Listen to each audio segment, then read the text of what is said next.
Hello बच्चों, नमस्ते। I am के गौर और 12th क्लास फिजिक्स के इस वीडियो में एक न्यूमेरिकल सॉल्व करने वाले हैं। ये न्यूमेरिकल ये कह रहा है बच्चों, दो बल्ब हैं आपके पास, ये 2 बल्ब्स हैं। एक का पावर है 60 वॉट, दूसरे का पावर है 100 वॉट। अब उनको कनेक्ट किया जाता है। एक तो पहले कंडीशन है सीरीज फॉर्म में कनेक्ट कर रहे हैं, दूसरी कंडीशन है पैरेलल फॉर्म में कनेक्ट कर रहे हैं। और दोनों ही कंडीशन, दोनों ही केसेस में आप जो एसी मेंस है, एसी जो करंट है, अल्टरनेटिव करंट है, उसकी हेल्प से 220 वोल्ट का पोटेंशियल डिफरेंस अप्लाई करते हैं उस कॉम्बिनेशन के साथ में, उस कनेक्शन के साथ में। आपसे पूछा गया है कि उनके अंदर हर केस में करंट कितना फ्लो होगा वो कैलकुलेट करके दिखाना है। तो सबसे पहले मैं उन दोनों बल्ब्स को सीरीज फॉर्म में जोड़ रहा हूँ बच्चों। किस फॉर्म में जोड़ रहा हूँ मैं? सीरीज फॉर्म के अंदर दोनों को मैं कनेक्ट कर रहा हूँ, चेक करिएगा। देखिए बच्चों, दोनों बल्ब्स को मैंने किस फॉर्म में जोड़ दिया? सीरीज फॉर्म में अंदर जोड़ दिया। अब यहाँ पर क्या होगा कि जब सीरीज फॉर्म में कनेक्ट करते हैं तो करंट की वैल्यू क्या रहती है? सेम। अब यहाँ पर पोटेंशियल डिफरेंस आप कितना अप्लाई कर रहे हो? 220 वोल्ट, है ना। और इसका जो पावर है वो 60 वॉट P1 दे रखा है, इसका पावर P2 आपको 100 वॉट दे रखा है। तो यहाँ पर मैं लिख रहा हूँ 60 वॉट और P2 की वैल्यू मैं लिख रहा हूँ 100 वॉट। ठीक है बच्चों। अब ये जो है, सबसे पहले इसकी रेजिस्टेंस की वैल्यू पता नहीं है। ठीक है, अगर आप इसके अंदर, इन दोनों के अंदर करंट फ्लो की वैल्यू निकालना चाहती हो तो सबसे पहले तो इनका रेजिस्टेंस मालूम होना चाहिए। तो सपोज करते हैं इसका रेजिस्टेंस है R1 और इसका रेजिस्टेंस इस बल्ब का कितना R2। तो पहले R1 कैलकुलेट होगा, बाद में R2 कैलकुलेट होगा, दोनों को ऐड करेंगे और दोनों को ऐड कर देंगे तो टोटल रेजिस्टेंस की वैल्यू हो जाएगी। फिर ओम्स लॉ लगा करके अपन करंट की वैल्यू निकाल लेंगे। ठीक है, तो सबसे पहले मैं क्या कर रहा हूँ, इस रेजिस्टेंस R1 की वैल्यू लिख रहा हूँ, सॉरी कैलकुलेट कर रहा हूँ। तो सबसे पहले गिवन वैल्यू लिख लेते हैं आप। तो यहाँ पर पावर, पहले बल्ब का पावर 60 वॉट, दूसरे बल्ब का पावर कितना हो गया? 100 वॉट। ठीक है, अब यहाँ पर आप सबसे पहले रेजिस्टेंस कैलकुलेट करना चाहते हैं तो उसके लिए फॉर्मूला होता है बच्चों V² अपॉन में पावर, मतलब V अपॉन P। ठीक है, अगर रेजिस्टेंस निकालना चाहते हैं तो V upon P, resistance of first bulb. देखिए बच्चों, यहाँ resistance of first bulb R1 माना, V² अपॉन में कितना होता है? P1। तो यहाँ पर R1 इक्वल टू V की वैल्यू 220 और यहाँ पर होल स्क्वायर अपॉन में पावर की वैल्यू कितनी है? पावर दे रखा आपको 60 वॉट, तो यहाँ लिख दीजिए 60। R1 रेजिस्टेंस की वैल्यू आ गई आपके पास 220 इंटू 220, ये 220 इंटू 220 और बाय में 60। अब बच्चों इसमें डायरेक्ट कैलकुलेट करके दिखा रहा हूँ, चेक करिएगा। तो R1 रेजिस्टेंस की वैल्यू आ गई आपके पास, ठीक है, टोटल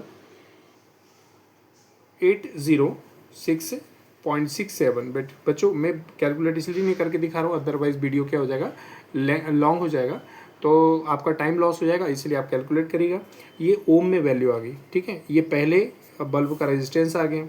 अब दूसरे बल्ब का रेजिस्टेंस R2 की वैल्यू भी कैलकुलेट करनी पड़ेगी, इसी फॉर्मूले की हेल्प से। यहाँ P2 आ जाएगा और यहाँ R2, तो रेजिस्टेंस ऑफ सेकेंड बल्ब आ जाएगा। रेजिस्टेंस ऑफ सेकेंड बल्ब यहाँ लिख के दिखा रहा हूँ।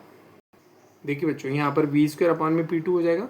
V की वैल्यू मैंने पुट की यहाँ पर 220 और ये स्क्वायर सेम। P2 की वैल्यू है power of second bulb 100 what. ठीक है, अब यहाँ पे कैलकुलेट करिएगा, इसको 2 टाइम लिख दीजिए होल स्क्वायर, इसलिए 220 इंटू 220, ठीक है, अपॉन में 100, R2 इक्वल टू V। अब मैं कैलकुलेट करके दिखा रहा हूँ, देखिएगा। चलिए, यहाँ पर जब मल्टीप्लाई करेंगे तो 484 और 0 अपॉन में 0, ये 2 0 से 2 0 कैंसिल। तो यहाँ पर R2 रेजिस्टेंस की वैल्यू आ गई बच्चों कितना? 484 ओम। क्लियर हुआ? चलिए, अब ये बल्ब का रेजिस्टेंस R1 की वैल्यू, ये बल्ब का रेजिस्टेंस R2 की वैल्यू, सेकेंड बल्ब, ये फर्स्ट बल्ब का रेजिस्टेंस, सेकेंड बल्ब का रेजिस्टेंस। अब दोनों को ऐड करेंगे तो टोटल रेजिस्टेंस की वैल्यू आ जाएगी। अब यहाँ पर लिखेंगे टोटल रेजिस्टेंस। ठीक है बच्चों, टोटल रेजिस्टेंस यहाँ पर R1 की वैल्यू कितनी है? 806.67, तो यहाँ लिखेंगे 806.67 एंड प्लस R2 की वैल्यू 484, तो यहाँ पर 484 R की वैल्यू हो जाएगी आपके पास टोटल। बच्चों यहाँ पर ऐड करेंगे इसको, यहाँ पर दोनों को 1290.67, ठीक है, ओम। ये टोटल रेजिस्टेंस की वैल्यू आ गई। अगर मैं बात कर रहा हूँ कि इनके अंदर कितना करंट फ्लो होगा, तो दोनों सीरीज कॉम्बिनेशन के साथ है, इसलिए करंट की वैल्यू क्या होगी? सेम होगी। तो आपको जो है ये देखिए V की वैल्यू कितनी है 220 पूरे सर्किट के लिए, और यहाँ पर टोटल पूरे सर्किट के लिए रेजिस्टेंस की वैल्यू कितनी 1290.67। अब टोटल करंट निकालना मतलब करंट की वैल्यू निकालना तो ओम्स लॉ यूज़ करना पड़ेगा, क्योंकि V R और I, V दिया हुआ है, R दिया हुआ है, और मतलब फाइंड आउट कर लिया हमने, और करंट की वैल्यू निकालना है। तो वी आर आई में रिलेशन शो करने वाली जो लॉ है उसे ओम्स लॉ कहते हैं। तो यहाँ लिखेंगे बाय ओम्स लॉ, तो यहाँ लिख देंगे by Ohm's law V equal to V of R I. यहाँ पर I इक्वल टू वी हो जाएगा बच्चों V अपॉन में R, I equal to V की वैल्यू कितनी 220 अपॉन में R की वैल्यू कितनी निकाली आपने 806.67, 806.67। तो करंट की वैल्यू आपके पास आएगी फाइनली 0.17 एम्पियर, 0.17 एम्पियर।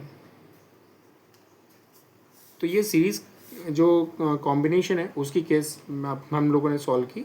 अब इसके बाद में इन्हीं दोनों बल्ब को पैरेलल फॉर्म में कनेक्ट करेंगे, लेकिन जब पैरेलल फॉर्म में कनेक्ट करोगे ना तो यहाँ पर क्या होगा कि करंट की वैल्यू दोनों में डिफरेंट हो जाएगी। क्लियर हुआ बच्चों? तो मैं पॉज करके ये पेज चेंज कर रहा हूँ, और जब ये चेंज हो जाएगा मतलब जो है ये उस नेक्स्ट पेज में आप पैरेलल फॉर्म की सेकंड कंडीशन सॉल्व करके मैं दिखा रहा हूँ। ठीक है, ओके। देखिए बच्चों, पैरेलल कॉम्बिनेशन के साथ में इनको क्या कर रहा हूँ, सॉल्व कर रहा हूँ। देखिए पहले मैं दोनों बल्ब को पैरेलल फॉर्म में कनेक्ट कर रहा हूँ। देखिए बच्चों, दोनों बल्ब को मैंने पैरेलल फॉर्म में कनेक्ट किया। करंट यहाँ पर जो है कैपिटल I फ्लो हुआ, यहाँ पर आने के बाद करंट दो भाग में डिवाइड हो गया, I1 और I2, पावर है P1 और P2, और रेजिस्टेंस इनके R1 और R2। इसको किस तरीके से सॉल्व करेंगे देखिएगा। देखिए बच्चों, करंट दोनों में से अलग अलग डिफरेंट रहेगा। इसमें I1 फ्लो होगा, इसमें कितना I2 फ्लो हो जाएगा। तो सबसे पहले करंट I1 निकाल लेते हैं। पावर का फॉर्मूला होता है बच्चों V इंटू आई, ये V into I, power equal to V into I. यहाँ पर मतलब P1 equal to V into I1, और यहाँ पर हो जाएगा P2 equal to V into I2। ठीक है, तो यहाँ पर सिंस हम लिख देते हैं, since power P equal to V into I, ये देखिए V इंटू आई हो गया। क्लियर?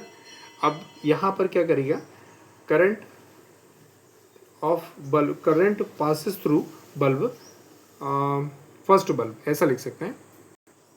तो बच्चों यहाँ पर लिखा current I1 equal to power P1 upon में कितना V, P अपॉन में V है, करंट बराबर P अपॉन ये V अपॉन में आएगा P अपॉन V, तो P1 अपॉन V हो जाएगा।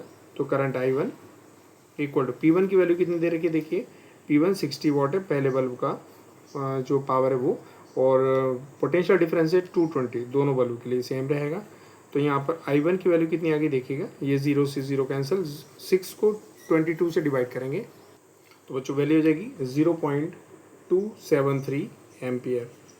ठीक है, 0.73 एम्पियर। अब मैं क्या कर रहा हूँ, current passes through second bulb. बच्चों current passes through second bulb I2 equal, इसकी वैल्यू हो जाएगी आपके पास P2 और अपॉन में V।